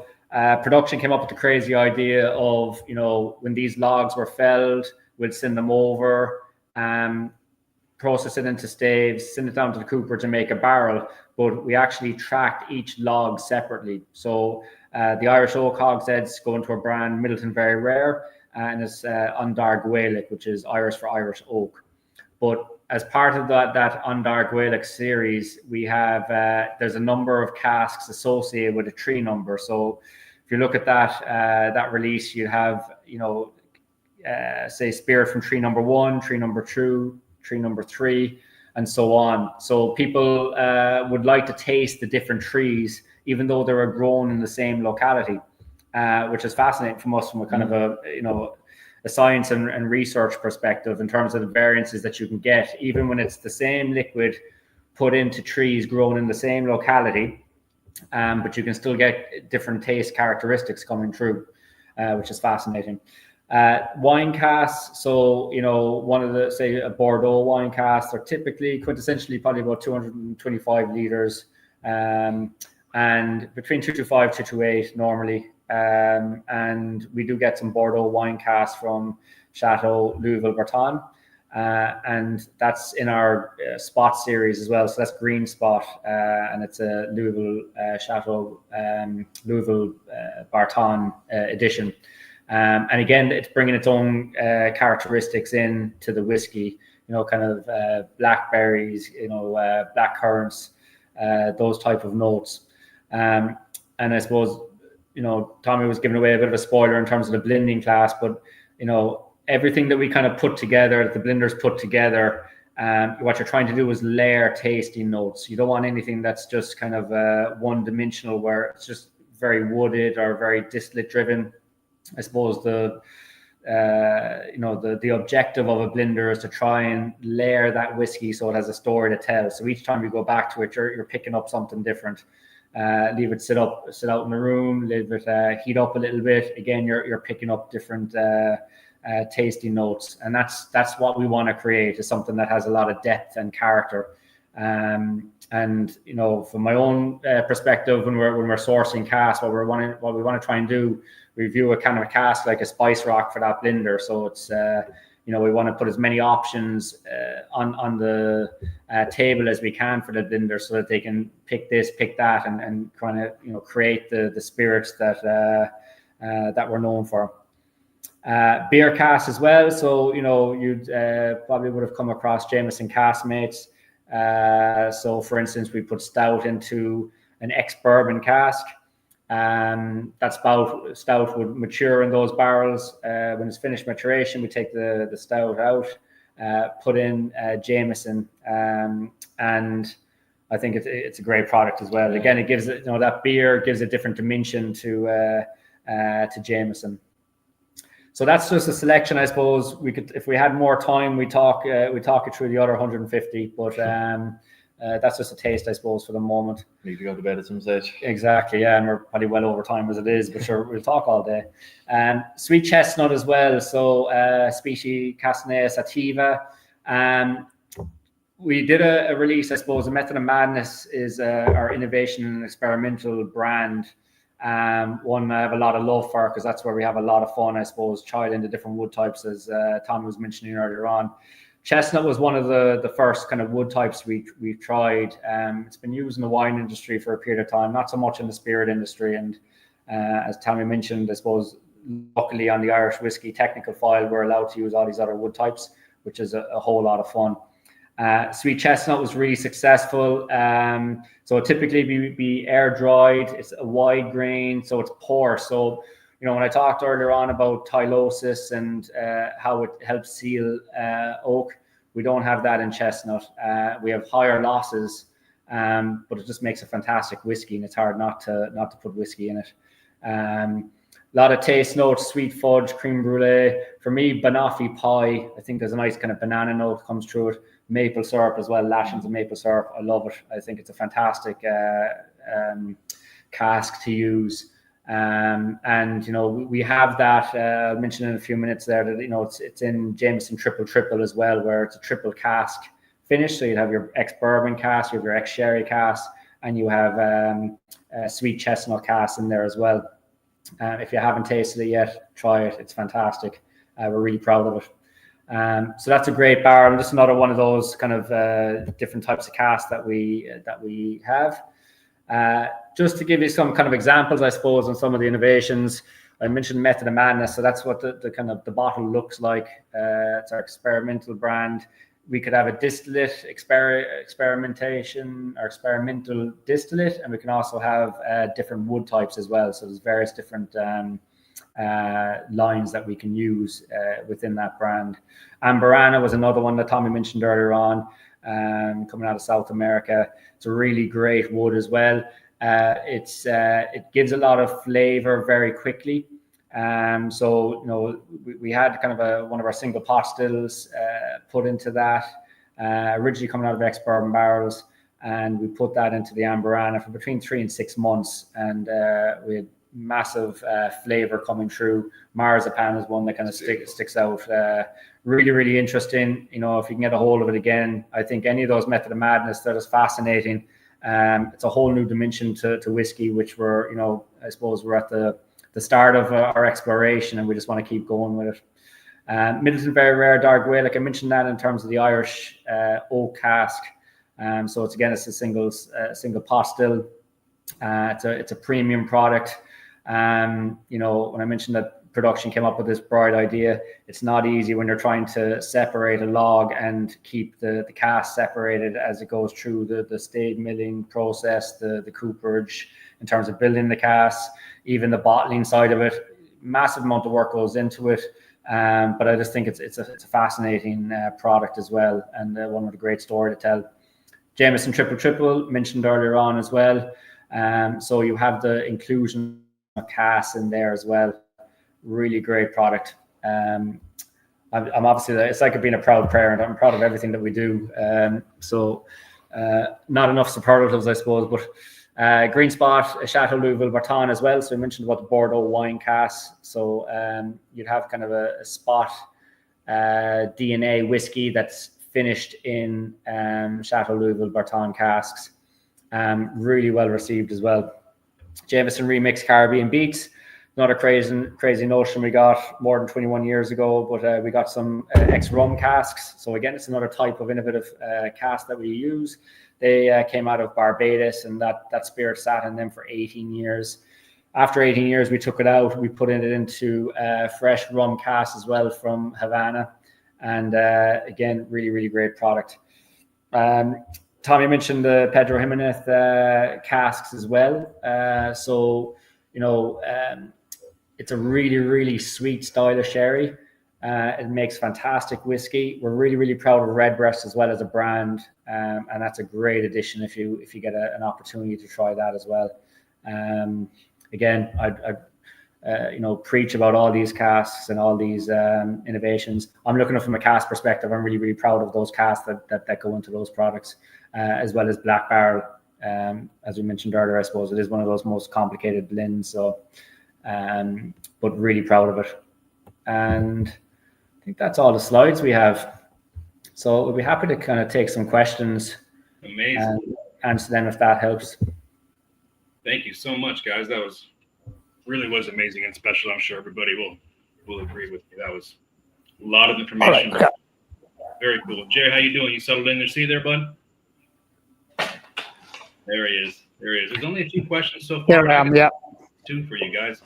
I wanted to I'm not sure if we covered this maybe briefly, but could you speak to just how many barrels we have and what that means for that astronomical angel share number, which is always a wild statistic? Not enough is the answer, I suppose, when it comes to barrels. Yes, we have over 2.1 million barrels on site. It's like, when we're building for future growth, we're building warehouses, they pop up in the fields like mushrooms. It's insane. And it's something that we're really, really proud of as well. We're very lucky to be at a great time in Irish whiskey in terms of its growth. So those barrels just, keep on building year on year, which is fantastic. Angel share, look, we do have to pay our share, I suppose. It's something that is just a natural phenomenon. When we talk about oak barrels being airtight, they still breathe. There's still whiskey vapors that escape. And it's part of the whole chemical interaction that happens between the wood and the ethanol and the oxidation and those kind of how it all interacts together, I suppose. So it's kind of like a necessity in a way that this has to happen to be able to enable us to create the spirit that we create. I don't know if anyone got anything else to add on that, but I suppose since you have picked the perfect background there, Joe, for the guys to envisage. So like that is obviously a picture of one of the interior of one of our modern warehouses. So each warehouse holds 16,800 barrels. Finbar said we've about 2.1 million casks in total. So at the minute we've 164 of those warehouses, and we are like constantly in the process of building more. So the barrels themselves are divided internally into bays. So it's not as easy to make out in your photo there, but there's essentially 10 bays on each side of that photo. Each bay holds 840 barrels. So they go 6 across, 7 high, and then actually 20 deep back to the wall. And then you can just about make out there's a little white kind of sticker sign on each bay. There's one for each bay. That's like the recipe. So there's no brands in the warehouse. So if we're talking about like a Jameson Black Barrel or Redbreast 12, they don't exist in the warehouse. That bay will be a particular what we call component. It'll be a spirit type in a certain type of, in this case, a barrel, but it could be like a virgin or a refill barrel. It'll be of a certain age, and then based on that, the blenders will know which of the brands it can be mixed in for the blend. But every single barrel has a serial number. So all those 2.1 million, the serial number, it's all on a big database we use. So the blenders can actually pinpoint a barrel out. So they'll know, okay, it's in that warehouse, and I know the exact kind of recipe, if you want to call it that. The behind the scenes organization and stuff is kind of crazy. So I know Jar would say as well that if you're in there, it smells glorious. Yeah, Indeed it does. For all of you tuning in, if you ever get the chance to see it in person, it is a sight. It just keeps going and going. It is awesome. Jerry, I got a quick question for you coming from Angelo. I think this is a good question for you, at least. In your opinion, of course, what makes a barrel perfect? What makes a barrel perfect? Yeah. I suppose, one, I do love the shape of the traditional cask, which is the sherry cask or the hogshead. The American barrel is very manufactured, so it's very flat. Obviously, handmade cask is a better cask because there's more tear. You're working directly with each stave. So basically, a perfect cask is the one that never leaks. It's very good oak. Spanish oak is very good to work with. Irish oak is even better to work with. It's a kind of a softer wood. American oak is very brittle. It's very tight grained wood because the American summers are so severe for forests that the oak gets under a lot of drought, tightens up. But that's why American oak is also the strongest because of those conditions. So a perfect barrel for me would be shape, a nice body shape to it, a nice finish on the top of the cask, flat. So I see some casks I don't particularly like how they've worked out, how the top is done and stuff like that. So I do have my preference. I do like a nice bodied shape on the cask. I thought your answer on that, Ger, would be once your mark is on the side of it, it's the perfect cask. Well, they're always perfect. That goes without saying. That's awesome. Now, I know the answer to this question is going to be nuanced, so like elaborate as much as you like. How many uses does an average barrel yield? So an average barrel for us is 3 uses. Like on the side, on the front of this cask here, you will see B2. You see another B over here. So what we do with the barrels is we put a food grade ink on it. So we say B1, barrel 1, barrel 2, barrel 3. We don't go past barrel 3. We don't fill 3 times, okay? 4 times at least. We fill 3. Same with the sherry casks. On the sherry cask here, I have color coded. So you can see it was blue, yellow, white. That is 3 times. If you were to go too long on a cask, it becomes very worn out. I used to have some staves here that used to be that way. If you go 60 or 70 years on a cask, all the char will be burnt away. The wood won't contribute anything. So why we mark the cask according to fillings is that for the blenders, for the distillers, they know what to expect from a certain spirit type in a first fill American cask. That's in for say 7 years, 10 years, they know what to expect. On a second fill, if it's in for 5, 6, 10 years, or whatever the case may be, with a different spirit type, they know what to expect. The same with the sherry casks. So time, cask type, spirit type will indicate what to expect after a number of fillings. After 3 fillings, we're getting less and less oak contribution, and that's why we only fill 3 times. But we're very careful about how many times we fill it. We mark every single cask, so we know how many uses it's gone. We can't go, for example, by calendar years, because logistically it would be a nightmare. You couldn't do it. But we can go according to fillings. Yeah. If we got a cask, for example, if we had a whiskey in this cask 30 years, even though it was only filled once, we wouldn't use it again. We know it's kind of coming to the end of its life for us. It may go on to other distilleries. It may go into rum industry in particular. So the rum industry, they can go 70 or 80, 90 years in use because they're looking to age the rum, fuse the rum from previous fillings of rum.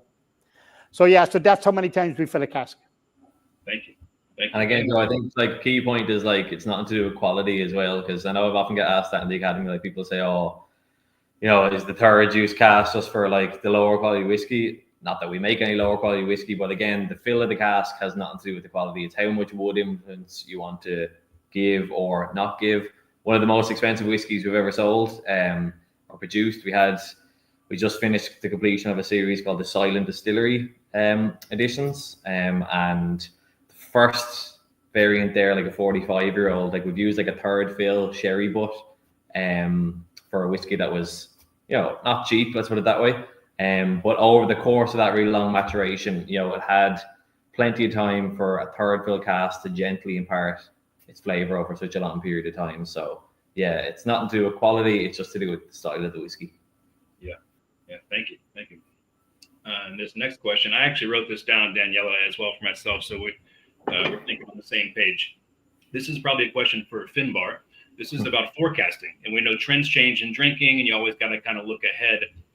What are some of like your practices, and how are you making sure that our barrel purchases are we're thinking 10 years down the road? I know we have, you know, our sherry that's being made in advance for us at Antonio Lobato, but what are some of those thoughts for you when you're forecasting and getting these barrels in advance? It's a great question, Daniela, and I suppose the short answer is with great difficulty. It keeps you up at night. Our planning model would go out 40 years. My own cask model goes out 10 years. So I work very closely with the blenders to ensure that we have the required casks in the required formulations based on our future forecast many years out. Jameson is obviously the big one, but we have to keep an eye on all our products. I mean, if it's Redbreast 27-year-old, we have to be ensuring that we have volume coming in now for 27 years down the line. And I suppose as forecasts go up, we have to ensure that we cater for that future growth by getting more casks, and we have to make sure that we're producing more spirit now to allow for that future growth in the future. It's a fascinating world. I love all the modeling side of it as well, and it is great fun, to be fair. Now, I don't know if working on spreadsheets is great fun. I find it great fun. Maybe that says something about me, I don't know, but there's some good tools in the background that we have, good programs and systems and controls in place that enables us to ensure that we get barrels and make the distillate now for the future. Gotcha. Danielle has a follow-up question too. She was curious as to what happens to the sherry after it seasons the cask, because some of these sherries actually go longer than 2 years. So for sure, and I suppose with the seasoning partners that we have, we're happy to say that all that sherry is continuously used, and as you say, a lot of that can be used for future seasoning programs. So as volumes increase, that sherry can be used again for longer. But it's important that they keep it a consistent. So they can introduce new sherry as well into it to keep it all balanced. So they have a kind of a system in place that allows for a consistent sherry seasoning process for us, but also allows them to continuously use that sherry. Thank you. Let's go, Jer. I got another one for you here, bud. Okay. And I know the answer to this one. The word is mum, so I'll let you answer to as much as you like. The question comes from Dima, and he's wondering, does the cooperage, also I guess, does the distillery or the cooperage, do we serve any other distilleries around Ireland? Do we serve? No, we don't serve. We could possibly sell casks to other distilleries if they came looking for possible, but no, we don't serve. What we do as a company is we do advise maybe or lend a hand. I have gone to other distilleries and helped out on manual handling, fixing basic leaks, showing how hammer and driver is used, because if you can tighten the hoop, you can solve a lot of problems. So we have given assistance in general operations to other distilleries. And I have visited other around the country and done that. But I don't repair a cask here for another distillery. I do it all only for Irish distillers and for Jameson and our other brands, bread press and stuff like that. So no, we don't do that, but we do assist when the distillery needs information, because the one thing that makes Middleton very unique in Ireland is it's 200 anniversary this year. It's 200 years of experience and knowledge being passed down through generations. So the knowledge that I've obtained in my family over 200 years, added to it myself over time, especially working with Finbar, visiting forests and all that kind of stuff, and stave mills and everything, and then passing that into the generation I've just trained. I've trained 2 coopers up over the last 10 years. So keeping that lineage alive. So we're very unique and very lucky in Middleton that we have past masters who are always there to help out should something go wrong, or pass advice, or we try something, we've done that years ago, it didn't work, or did work, or whatever. So we're lucky in that, and we do share a lot of information like that with other distilleries so that they can have a good product, a good operation, making decent whiskey. So we do pass that information on and help out as much as we can. Thank you. Jared Buckley, Master Cooper, Master Consultant, right? Yeah. Exactly. just a real touch on that word too, you guys. Master Cooper isn't something that you kind of like just wake up one day and you got a raise or you got a promotion. It's something that is very much earned. Jared, do you want to speak to like how that's so typically in the past, you had to train a cooper to then be considered a master. So I have trained 2 coopers. But I think master gets a very kind of misused word. Is sometimes you meet a distiller that's 23 years of age, just out of college, but they're a master distiller. It definitely has to be earned over time, through experience, through working at the trade. It's not, and it has to be kind of conveyed, especially a cooper, because there's no college or university going to grant you that title, that it's your peers will regard you as a master. Because I've worked with lots of coopers who didn't really want to be a master, or just happy to come in, do the work, go home. Whereas my life was always inquisitive. I want to know the history of every cask, how the wood was cut, different styles, different cooperages I wanted to visit. And today, I still never stop learning. I still never, my title for that. So that's where I would definitely say I try to master the craft as best I can, learn as much as I can, become as knowledgeable, because I've always had that interest from my father. My father passed that on to me. But most of the other coopers I work with, they just want to come in, do the work, and go home. And that's fine. But to earn the title of a master, you really need to go beyond that and become an expert in your craft, no matter what type of cask, forestry, tools, the history of tools, the history of wood, the history of coopering, go back to the Roman times. I want all that information, and I still buy books all the time to learn new stuff that I can, you know. So yeah, that's kind of where the master comes in. That's be 5th generation as well, Joe. Yeah. 5th generation, as I said, my family passed it on to me through the generations, so we try to pass it on as best we can as well. I'm a 5th generation Irish whiskey drinker, so it's Master whiskey drinker. we have some more questions. I don't want to hold us up too long. I know this has been one of the longer episodes. But this comes from Lauren, and let's see. Let's give you a question, Tommy. You haven't got to jump in on this yet. What happens to the casks when you're all done with them? Yeah, good question. So I suppose what's really nice about the whole cask use system is that, you know, it takes a long time for an oak to grow, but then they do get a long time of use as a cask. So if you think about the majority of the casks we buy have been used once before they come in here. When they're on site, we're going to be using them 3 times. And again, it depends, you know, how long each particular maturation is. But if we use them, you know, traditionally 3 times, we actually do sell on the casks as well when we're done with them. So I can't name names, but there are other, like within the Irish whiskey industry and actually further afield, other whiskey distilleries actually buy them from us. And then they could actually use them for another 1, 2, sometimes 3 times as well on their site. And again, it's just this concept, you know, it's nothing to do with quality. They just, for whatever particular whiskey they're making, they're happy to have less of the wood influence for whatever, you know, style of whiskey they're producing that with. So yeah, like the cask, we'll get a really nice kind of almost recycling, if you want to think of it, from country to country. So it's kind of one of the really nice kind of green aspects of the production process. And then I know Finbar has a few half casks full of flowers in his garden as well. He makes use of recycling them as well. You're watching me too closely. Yeah.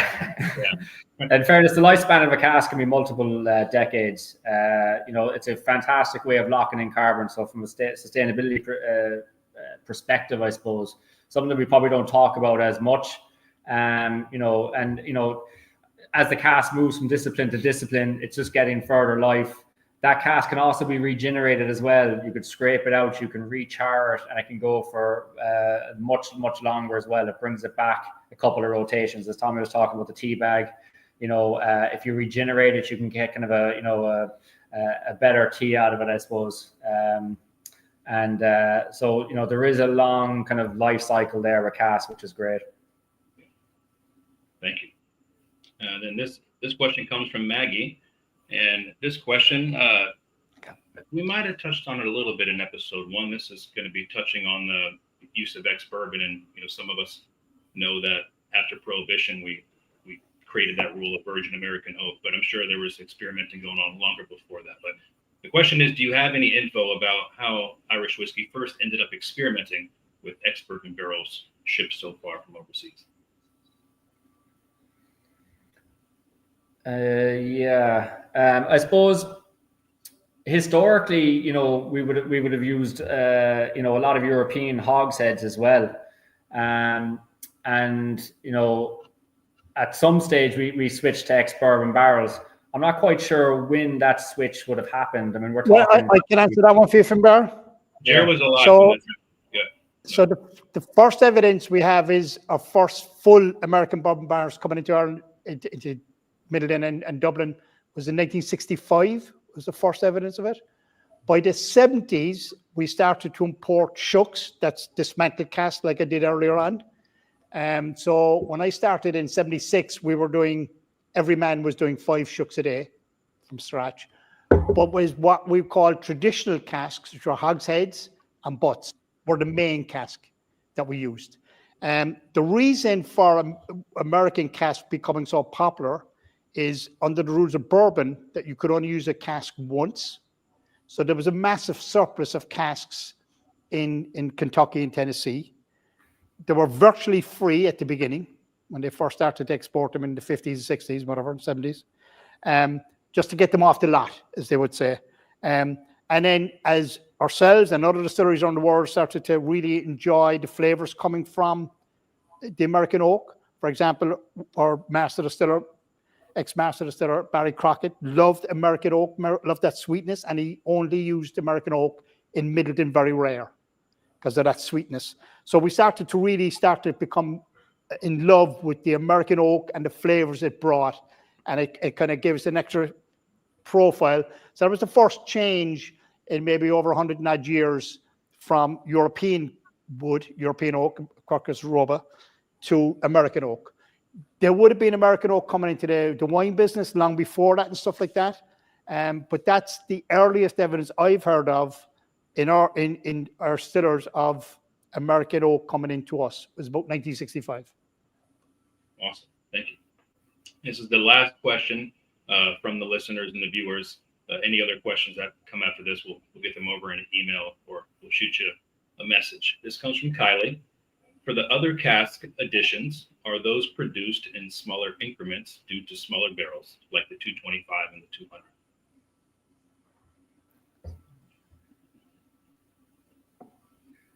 I suppose, in terms of sizes, it's just a traditional size, like the ex-bourbon barrels will be, 200 litre, 53 gallon. The wine hogsheads, are generally around that 225, 228 litre size. In terms of kind of the volumes we get, it's based on what we need to satisfy a specific brand. When we talk, we're linking it back into those forecasting for the future. We're buying a volume of casks to meet that demand for that future demand. Not quite sure if that's answering your question there, Kylie, but hopefully it is. Thank you.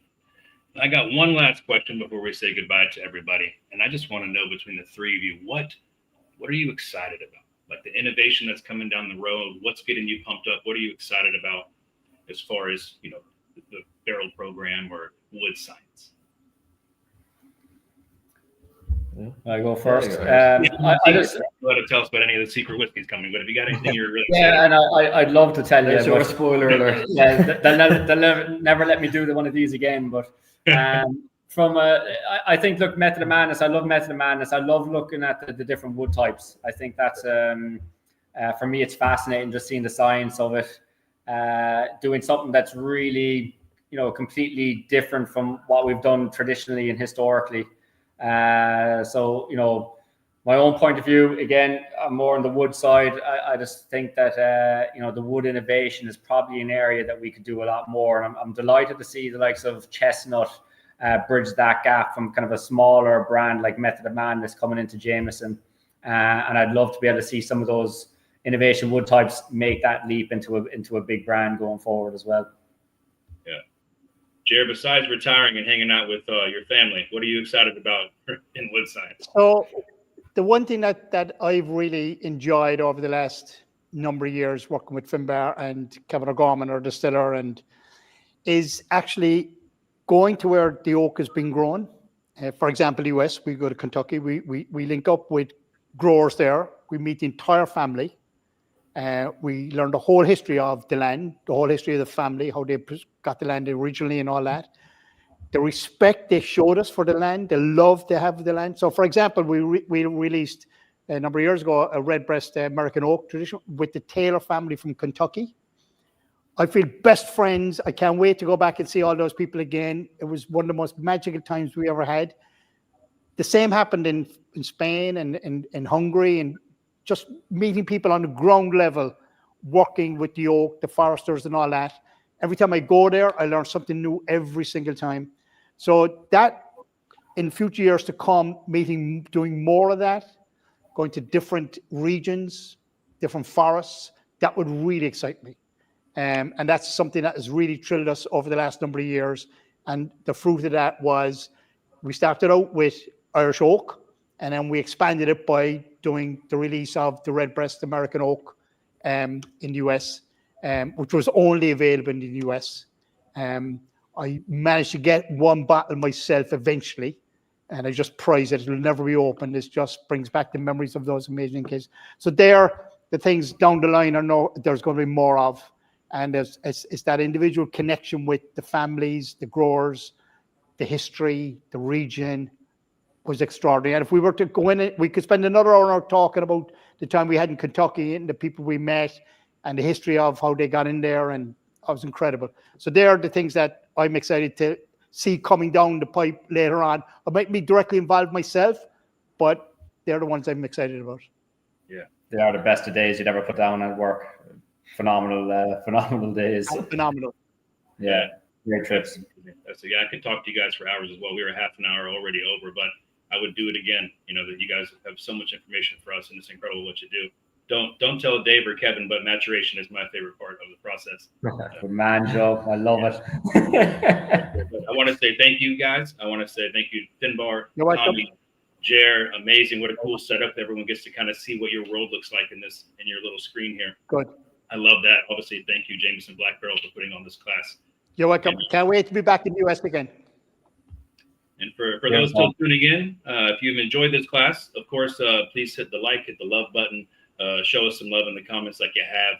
If you want to see more classes like this, of course, follow Portland Cocktail Week on Facebook or on YouTube. The links are right here on the screen for you.